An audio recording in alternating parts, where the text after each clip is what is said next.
फिर मरना है। इसीलिए महात्मा कहते हैं, भाई ऐसे से तुम्हारा धर्म है, तुम सतगुरु की मौज में रहना सीखो, क्योंकि सतगुरु बेगरज होता है। वह हमसे कोई इनाम नहीं मांगता, वह निस्वार्थ भाव से हमारी आपकी सेवा करता है।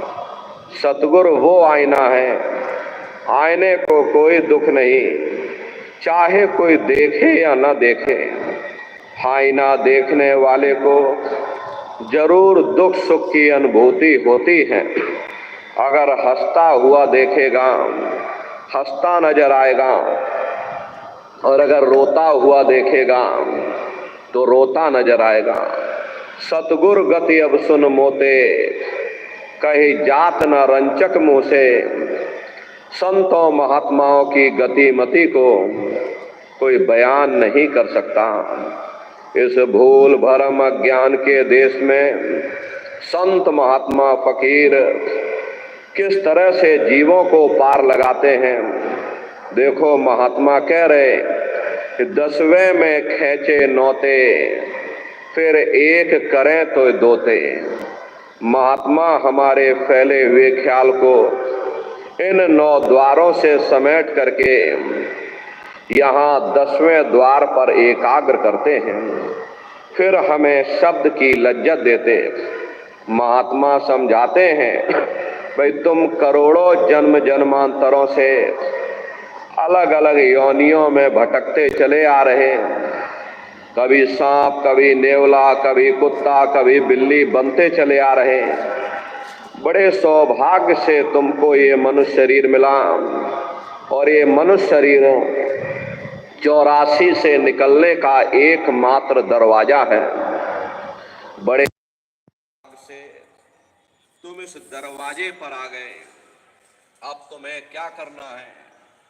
9 द्वारों को खाली करो और 10वें द्वार पर एकाग्र हो जाओ, क्योंकि जो नाम हमें मुक्ति देता है वह 9 द्वारों में नहीं मिलेगा। इन 9 द्वारों में केवल देवी देवताओं का ही वास है। ये 9 द्वार कौन कौन से?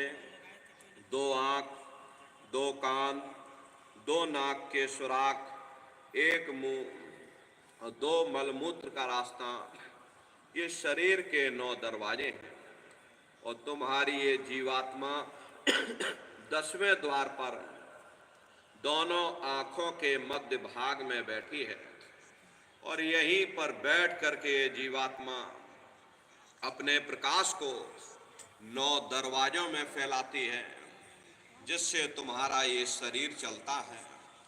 तो महात्मा यही कहते हैं, भाई जीवात्मा के फैले हुए प्रकाश को 9 द्वारों से समेटो और 10वें द्वार पर एकाग्र कर लो। शब्दा रस तोह पिलावे, जमपुर से फेर बचावे। जब हम अपने फैले हुए ख्याल को 9 द्वारों से समेट करके यहाँ 10वें द्वार पर एकाग्र कर लेंगे, तो हमें शब्द की लज्जत मिलना शुरू हो जाएगी, उस नाम की लज्जत मिलना शुरू हो जाएगी। जैसे जैसे नाम की लज्जत मिलेगी, जैसे जैसे हमको शब्द सुनाई पड़ने लग जाएगा, हमारा ये मन अपने आप दुनिया के भोग और रोग को छोड़ देगा। प्रेमी भाई बहनों, त्याग किसी के अंदर प्रेम पैदा नहीं करता, बल्कि प्रेम ही हमारे अंदर त्याग पैदा करता है। जिस धन दौलत के लिए हम रात दिन भटकते और रहते हैं, जिस मान बढ़ाई के लिए हमने न जाने कितनी रातें जाग करके काट दी, जब हमें वो नाम की लज्जत मिल जाएगी तो इधर से हमारा ध्यान हट जाएगा। इसका फायदा क्या होगा? जमपुर से फेर बचावे, हम यमदूतों के हाथों से बच जाएंगे, हम जन्म मरण के बंधनों से आजाद हो जाएंगे, और हम अपने मालिक से मिलने के लिए काबिल हो जाएंगे। घर अगम तोह दर्शावे, मार्ग सब तोह लिखावे। जो संगत उनकी करते, सो जग से कभी न डरते।